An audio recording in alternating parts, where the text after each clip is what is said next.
We have good reason to believe that some of Jupiter's moons could have life. A new probe mission aims to head there and find out. Opportunity, the older, and smaller, rover cousin of Curiosity made the headlines last week when it discovered more conditions that could have supported life on Mars in its past. But for our best chance of finding life elsewhere in the solar system, we may need to look beyond the dusty plains, vast mountains and deep canyons of Mars, and travel past the scattered cosmic debris of the asteroid belt. There, in the shadow of the bloated stripy gasbag Jupiter, could be actual living organisms, not the desiccated and irradiated remnants of long-dead microbes that scientists hope to find on the red planet. Jupiter has just under 70 documented moons, the four largest of which are the Galilean moons Io, Callisto, Ganymede and Europa. Io is a fiery world of volcanoes, molten lava and billowing clouds of toxic sulphur. Callisto, an ancient pockmarked body covered in a crust of icy rock. But beneath the vast cracked pancakes of ice on Ganymede and Europa, there are oceans of water.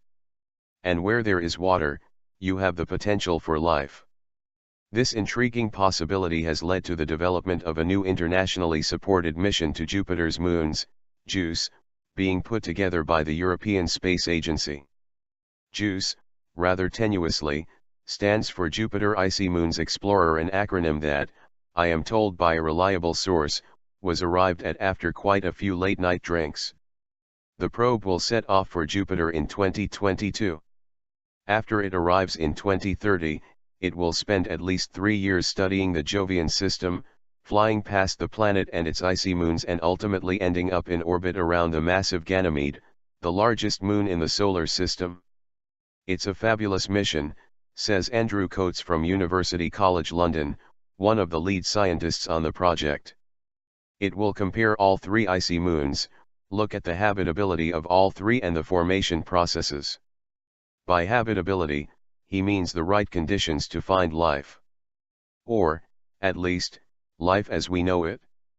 You need a source of energy, you need liquid water, carbon, nitrogen, oxygen, phosphorus and sulfur, says Coates. Then you need enough time for life to develop. Both Ganymede and Europa are in with a fighting chance of possessing all these attributes. They certainly have liquid water and could easily have the molecular building blocks for life. When it comes to energy, Europa has traditionally been the favorite among astrobiologists. It is the only one of the Jovian moons likely to have a rocky ocean floor, meaning there could be hydrothermal vents. These underwater chimneys support thriving communities of plants and animals on Earth. With no significant energy from the sun, hydrothermal vents could provide chemical energy for life. Weird worlds. As almost everything we know about Europa comes from NASA's Galileo mission linked to http://solarsystem.nasa.gov/Galileo of the mid-1990s, which spent 8 years studying Jupiter and its moons, hard evidence for habitability is hard to come by. However, new research adds weight to the claim that Europa is indeed where ET will be hanging out. Based on what we know about Europa today, we have good reason to believe that it is habitable by Earth-based standards for life as we know it, says Kevin Hand, an astrobiologist at NASA's Jet Propulsion Laboratory in Pasadena, California. Using data from Earth-based telescopes, Hand and his colleagues at the California Institute of Technology recently confirmed a widespread abundance of hydrogen peroxide across much of Europa's surface.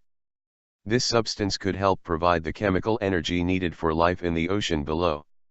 And, unlike on Mars, there might be enough energy for larger multicellular organisms, rather than just microbes.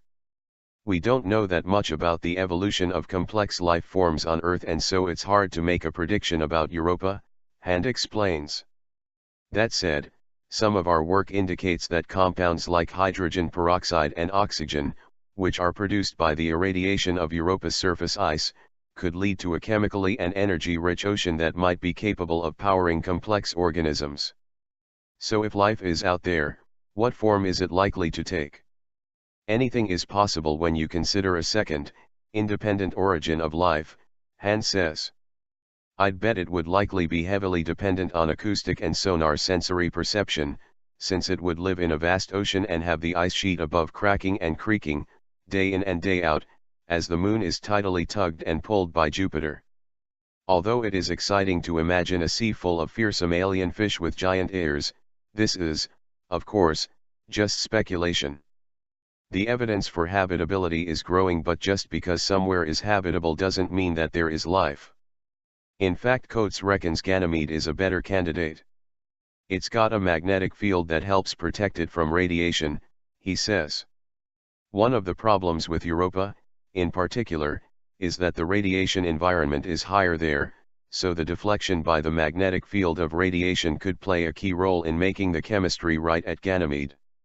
I think Ganymede is more interesting than Europa in fact. The ice covering Ganymede's liquid ocean also has a thicker crust, which may help with shielding from radiation. The frustrating thing about all this is that, even if everything goes to plan, we will have to wait at least 17 years until JUICE gets to Jupiter, and 19 years until it orbits Ganymede, before we get close to any answers. But Coates looks on the bright side. It's remarkable to think that 2-year-olds now could potentially be doing their PhDs, just as JUICE goes into orbit around Ganymede.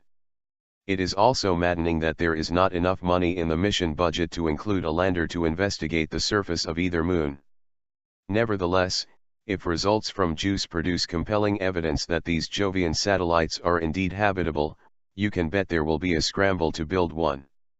And, if it turns out that there is life on such weird worlds as Europa and Ganymede, even in an insignificant solar system in the outer reaches of the galaxy such as ours, then there is a good chance that life is widespread in the universe.